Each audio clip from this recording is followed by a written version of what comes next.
अस्सलामु अलैकुम वरहमतुल्लाहि वबरकातुहू। अल्लाहुम्मा सल्ली अला मुहम्मदिन व आलि मुहम्मद। या अली मदद सलातु वस्सलामु अलैका रसूलुल्लाह सल्लल्लाहु तआला अलैहि व आलिहि वसल्लम। असल में जो मेरे ख़िलाफ़ अफ़वाह फैली गई है, उस चीज़ को लेकर जो चाहने वाले हैं, मेरे दोस्त हैं, मेरे मुरीदैन हैं, उनमें जो नेगेटिविटी का जो माहौल हो गया है, इसकी क्लैरिफिकेशन के लिए मैंने ये प्रेस मीट का मामला तय किया हुआ है। मकसद क्या है साहब आपका दुश्मनों का? ये हम दुश्मनों का मकसद यही है कि वो मुझे बदनाम करे और हमारा जो मिशन है सुन्नी जानिसार तंजीम जो हमने बनाई पंजतन पाक की, इसमें हम टेररिज्म के ख़िलाफ़ काम कर रहे हैं और सूफिया के लिए काम कर रहे हैं। हम चाहते हैं कि अपने हिंदुस्तान में अमन क़ायम रहे।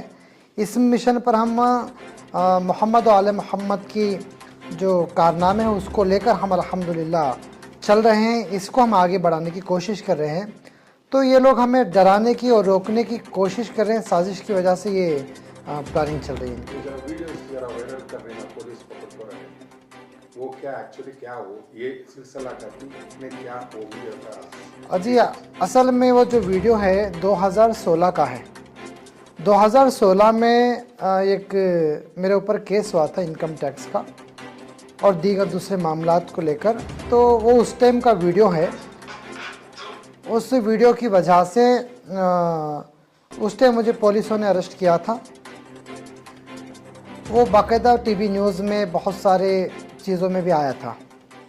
लेकिन उस वीडियो को ये जो दुश्मन है मेरे, वो मुझे डराने के लिए, धमकाने के लिए एक कोई नया कुछ है नाम उसका, वारसी नाम, वारसी के हिसाब से निज़ाम वारसी, उसने अपने डुप्लिकेट फेक अकाउंट है फेसबुक में, उसमें उसने मेरा वीडियो अपलोड कर दिया ताकि लोग ये समझे कि मुझे पुलिस ने अब गिरफ्तार किया है, अब मैं जेल में हूँ। ऐसा बिल्कुल नहीं है, मैं अल्हम्दुलिल्लाह अच्छा हूँ। वो वीडियो 2016 का था। ये सही पर कंप्लेंट कर सकती ना साहब? जी अल्हम्दुलिल्लाह हमने पुलिस में कंप्लेंट किया हुआ है। आज स्कैबर में कंप्लेंट किया है, कमिश्नर ऑफिस में भी बात की हुई है। इंशाल्लाह आने वाले दिनों में जितने ग्रुप्स में शेयर हुआ है, व्हाट्सअप चैनल पर शेयर हुआ है, व्हाट्सअप ग्रुप में शेयर हुआ है, सबके ऊपर दोबारा कंप्लेंट होगा, कार्रवाई भी होगी। ಈಗ ಸರ್ ನಿಮ್ಮ ವಿಡಿಯೋನ ವೈರಲ್ ಮಾಡಿ ನಿಮಗೆ ಅಪಪ್ರಚಾರ ಹಚ್ಚಿದ್ದಾರೆ ಅಂತ ನಿಮಗೆ ಹೇಳ್ತಾ ಇದ್ದರು. ಅವ್ರಿಗೆ ನೀವು ಮಾನನಷ್ಟ ಮೊಕದ್ದಮೆಗೆ ಏನಾದರೂ ನಿಮ್ಮ ಕಡೆಯಿಂದ ಉತ್ತರ ಕೊಡುವಂಥದ್ದು ಏನಾದ್ರು ಮಾಡ್ತಾ ಇದ್ದೀರಾ? ಹೌದು, ನನ್ನ ಬಗ್ಗೆ ಇದು ವಿಡಿಯೋನ ಹಬ್ಬಿಸ್ತಾ ಇರೋರಿಗೆ ನಾನು ಮಾನನಷ್ಟ ಮೊಕದ್ದಮೆ ಕೇಸ್ ಕೂಡ ಮಾಡ್ತೀನಿ. ಹಾಗೂ ನನ್ನ ಬಗ್ಗೆ ಅಪಪ್ರಚಾರವಾಗಿ ಜನರ ಮುಂದೆ ಹಬ್ಬಿಸಿರುವ ಕಾರಣಕ್ಕೆ ಅವ್ರ ಬಗ್ಗೆ ನಾನು ಆ್ಯಕ್ಷನ್ ತಗೋತೀನಿ, ಕಂಪ್ಲೇಂಟು ನಾನು ಖಂಡಿತವಾಗಿ ಮಾಡ್ತೀನಿ. ಇವತ್ತು ಆಲ್ರೆಡಿ ಮಾಡಿದ್ದೀನಿ. ಇನ್ನು ಮುಂದಕ್ಕೆ ಯಾವ್ಯಾವ ಚಾನಲಲ್ಲಿ ಅದನ್ನು ಶೇರ್ ಮಾಡಿದ್ದಾರೆ, ಯಾವ ಚಾನಲಲ್ಲಿ ಅಡ್ಮಿನ್ಸ್ಗಳಿದ್ದಾರೆ, ಅವ್ರ ಮೇಲೆ ಎಲ್ಲ ಇನ್ನೊಂದು ನಾನು FIR ಮಾಡುವಂಥ ಪ್ಲ್ಯಾನ್ ಮಾಡಿದ್ದೀನಿ. ನಿಮ್ಮ ಆಪ್ತರಿಗೆ ನೀವು ಏನು ಹೇಳೋಕ್ಕೆ ಸಂದೇಶ ಇಷ್ಟಪಡ್ತೀರಾ? ನನ್ನ ಆಪ್ತರು, ನನ್ನ ಸ್ನೇಹಿತರಾಗಿರ್ಬೋದು, ನನ್ನ ಹತ್ರ ಗುರು ದೀಕ್ಷೆ ಪಡೆದಿರುವಂಥ ನನ್ನ ಶಿಷ್ಯಂದರಾಗಿರ್ಬೋದು, ಬಿಸ್ನೆಸ್ ಪಾರ್ಟ್ನರ್ ಆಗಿರ್ಬೋದು, ನನ್ನ ನಂಬಿರುವಂಥ ಭಕ್ತಾದಿಗಳಾಗಿರ್ಬೋದು, ನನ್ನ ಜನಗಳಾಗಿರ್ಬೋದು, ಎಲ್ಲರಿಗೆ ನಾನು ಕೊಡುವಂಥ ಆನ್ಸರ್ ಏನಂತ ಹೇಳಿದರೆ, ಸತ್ಯಕ್ಕೆ ಯಾವುದು ಸತ್ಯ ಇದೆಯೋ ಅದಕ್ಕೆ ಸಾಥ್ ಕೊಡಿ. ಸುಳ್ಳಿಗೆ ತಲೆ ಕೆಡಿಸ್ಕೊಂಡು ಟೆನ್ಷನ್ ತಗೊಂಡು ಏನು ಜಾಸ್ತಿ ಪ್ರಾಬ್ಲಮ್ ಕ್ರಿಯೇಟ್ ಮಾಡ್ಕೊಳ್ಳೋಂಥ ಅವಶ್ಯಕತೆ ಇಲ್ಲ. ನಾನು ಚೆನ್ನಾಗಿದ್ದೀನಿ, ನಾನು ಸತ್ಯದಲ್ಲಿದ್ದೀನಿ. ಸೊ ಆ ಕಾರಣಕ್ಕೆ ಇವತ್ತು ನಾನು ಈ ಪ್ರೆಸ್ ಮೀಟ್ ಮಾಡ್ತಾ ಇದ್ದೀನಿ. ಎಲ್ಲರೂ ಸಂತೋಷವಾಗಿರಿ, ಆರಾಮಾಗಿರಿ, ತಮ್ಮ ಜಾಗದಲ್ಲಿರಿ. ಯಾವುದೇ ಕಾರಣಕ್ಕೂ ನನ್ನ ಬಗ್ಗೆ ಯಾವುದೇ ರೀತಿ ಮೊಕದ್ದಮೆಗಳು, ಜೈಲ್ಗೆ ಹಾಕೋದು ಏನೂ ಆಗಿಲ್ಲ. ಈ ಸೋಷಿಯಲ್ ಮೀಡಿಯಾದಲ್ಲಿ ಹಬ್ಬಿಸ್ತಾ ಇರೋಂಥ ವೀಡಿಯೋ ಎಲ್ಲ ಫೇಕ್ ಆಗಿದೆ. ಆ full old videos, old photos create ಮಾಡಿ, ಎಡಿಟ್ ಮಾಡಿ, AI ಗ್ರಾಫ್ ಮಾಡಿ ಇವರು ಅದನ್ನು ಸೋಷಿಯಲ್ ಮೀಡಿಯಾದಲ್ಲಿ ಹಾಕಿ ನನ್ನ ಹೆಸರನ್ನು ಹಾಳು ಮಾಡೋದಕ್ಕೆ ಪ್ರಯತ್ನ ಪಡ್ತಿದ್ದಾರೆ. ಯಾವ ವಿಚಾರ ಅದು? ಈಗ ನೀವು ಹೇಳಿರೋ ಪದ ಅದು ಏನು ಅಂದ್ಬಿಟ್ಟು ಸ್ವಲ್ಪ ಕ್ಲಿಯರಿಟಿ ಕೊಡೋಣ. ಇಸ್ಲಾಂ ಧರ್ಮದಲ್ಲಿ ಮೊಹಮ್ಮದ್ ಪೈಗಂಬರ್ ಅವರ ವಂಶದಲ್ಲಿ ಬರುವಂಥ ಒಬ್ಬ ದೊಡ್ಡ ಸೂಫಿ ಶೇಖ್ ಅಬ್ದುಲ್ ಖಾದಿರ್ ಜೀಲಾನಿ ರಹಮತುಲ್ಲಾ ಅಲೈ ಒಬ್ಬ ದೊಡ್ಡ ಧರ್ಮಗುರುಗಳಾಗಿದ್ದಾರೆ. ಅವರ ಬಗ್ಗೆ ನಾನು ಒಂದು ಮಾತು ಹೇಳಿದ್ದೆ. ನನ್ನ ಗುರುಗೆ ನಾನು ಇಷ್ಟಪಡ್ತೇನೆ. ಅವರು ಕಾಲಲ್ಲಿ ಹಾಕಿರುವಂಥ ಚಪ್ಪಲಿ ಅಲ್ಲಿ ಅಂಟಿಕೊಂಡಿರುವಂಥ ಮಣ್ಣು ಆಗಿರ್ಬೋದು, ಗೊಬ್ಬರ ಆಗಿರ್ಬೋದು, ಆ ದೈವ ಮಾನವರ ಹೆಸರಲ್ಲಿ ಎಡೆ ಇಡುವಂಥ ಪೂಜೆ ಸಾಮಗ್ರಿ ಇದೆಯಲ್ಲ, ಅದಕ್ಕಿಂತ ಇದು ಶ್ರೇಷ್ಠ ಅನ್ನುವಂಥ ಮಾತನ್ನು ನಾನು ಹೇಳಿದ್ದೆ. ಏನಕ್ಕೆ ಹೇಳಿದೆ ಅಂದರೆ, ನಾನು ಗುರು ಜೊತೆ ಇಷ್ಟು ಮಟ್ಟಿಗೆ ನಾನು ಇಷ್ಟಪಡ್ತೇನೆ, ಅವ್ರಿಗೆ ರೆಸ್ಪೆಕ್ಟ್ ಮಾಡ್ತೇನೆ.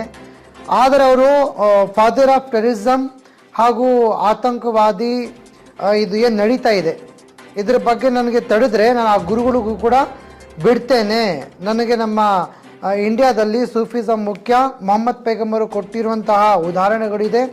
ಮೊಹಮ್ಮದ್ ಪೈಗಂಬರ ಮೊಮ್ಮಕ್ಕಳ ಜೊತೆ ಏನು ದೊಡ್ಡ ರಾದಂತ ನಡೆದಿದೆ ಕರ್ಬಲದಲ್ಲಿ, ಅದ್ರ ಬಗ್ಗೆ ನಾವು ಸತ್ಯನ ಬಿಚ್ಚಿಡ್ತೇವೆ, ಜನರಿಗೆ ತಲುಪಿಸ್ತೇವೆ ಅನ್ನುವುದೇ ನಮಗೆ ಮುಖ್ಯ ಕಾರಣವಾಗಿರುತ್ತೆ. Thank you sir. ನೋಡಿ ಸರ್, ನಾವು ಮೊಹಮ್ಮದ್ ಪೈಗಂಬರವರ ಮಕ್ಕಳ ಪ್ರವಾದಿ ಮೊಹಮ್ಮದ್ ಪೈಗಂಬರ ಮಗಳು, ಅಳಿಯ, ಮೊಮ್ಮಕ್ಕಳ ಬಗ್ಗೆ, ಅವರ ಮೇಲೆ ನಡೆದಿರುವಂತಹ ದುಷ್ಕರ್ಮದ ಬಗ್ಗೆ ಜನರಿಗೆ ನಾವು ಬಿಚ್ಚಿ ಬಿಚ್ಚಿ ಹೇಳ್ತಾ ಇದ್ದೀವಿ. ಟೆರರಿಸಮ್ ಅಂದರೆ ಏನು, ಅದು ಯಾವಾಗ ಸೃಷ್ಟಿಯಾಯಿತು, ಅದರ ಉದಾಹರಣೆ ಏನೇನಿದೆ ಅಂತ.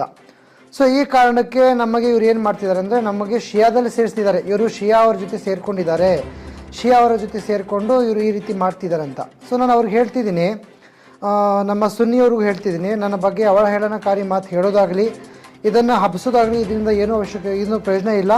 ಇದು ಒಂದು ಸುಳ್ಳು ಮಾಹಿತಿನ ಹಬ್ಬಿಸ್ತಿದ್ದಾರೆ. ಇದ್ರ ಜೊತೆಗೆ ಇನ್ನೊಂದು ಮಾತು ಏನು ಹೇಳ್ತೀನಿ ಅಂದರೆ, ನನಗೆ ಬ್ಲ್ಯಾಕ್ ಮೇಲ್ ಕೂಡ ಮಾಡ್ತಿದ್ದಾರೆ ಜನಗಳು. ಜೀವ ಬೆದರಿಕೆ ಹಾಕ್ತಿದ್ದಾರೆ, ನಿನಗೆ ಹೊಡಿತೀವಿ, ನಿಮಗೆ ನೀವೆಲ್ಲ ಸೇರಿಕೊಂಡು ಕೂರಿಸ್ಕೋತೀವಿ, ಅಗ್ರಿಮೆಂಟ್ ಮಾಡಿಸ್ತೀವಿ, ಕಂಪ್ಲೇಂಟ್ ಕೊಡ್ತೀವಿ, ಹಾಗೆ ಹೀಗೆ ಅಂತ ನನ್ನ ಬಗ್ಗೆ ಮಾತಾಡ್ತಿದೆ. ಸೊ ನಮ್ಮ ಭಾರತದಲ್ಲಿ ಬಾಬಾ ಸಾಹೇಬ್ ಅಂಬೇಡ್ಕರ್ ಅವರ ಸಂವಿಧಾನ ಇದೆ. ಎಲ್ಲರಿಗೂ ಇಲ್ಲಿ ಒಂದು ಮೌಲ್ಯವಾದಂಥ ಒಂದು ಉದಾಹರಣೆ ಇದೆ. ಸೊ ನಾನು ಆ ರೀತಿ ಅವ್ರು ಮಾಡಿದ್ರೆ, ನಾನು ಕೂಡ ನಮ್ಮ ಪೊಲೀಸ್ ಡಿಪಾರ್ಟ್ಮೆಂಟ್ ನಾನು ಯೂಸ್ ಮಾಡಿಕೊಂಡು ಅವ್ರ ಜೊತೆ ನಾನು ಸೇರಿಕೊಂಡು ನಾನು ಏನು ಮಾಡಿಲ್ವಲ್ಲ ಅದನ್ನು ನಾನು ಪ್ರೂಫ್ ಮಾಡೋಕ್ಕೆ ನಾನು ಇದ್ದೀನಿ. ಅದ್ರ ಬಗ್ಗೆ ನಾನು ಯಾವುದೇ ರೀತಿ ನನ್ನ ಬಗ್ಗೆ ಅದರಲ್ಲಿ ಎರಡು ಮಾತಿಲ್ಲ. ಸೊ ನಾನು ಹೇಳೋದು ಒಂದೇ ಮಾತು ಎಲ್ಲರಿಗೂ ಕೂಡ, ಸತ್ಯಕ್ಕೆ ಸಾಥ್ ಕೊಡಿ. ಸುಳ್ಳಿದೆಲ್ಲ ಅದನ್ನು ಹಬ್ಬಿಸೋದಾಗಲಿ, ಅದ್ರ ಜೊತೆ ಸಾಥ್ ಕೊಟ್ಟು ಏನೂ ಪ್ರಯೋಜನ ಇಲ್ಲ ಅಂತ ಹೇಳಿಬಿಟ್ಟು. Thank you sir.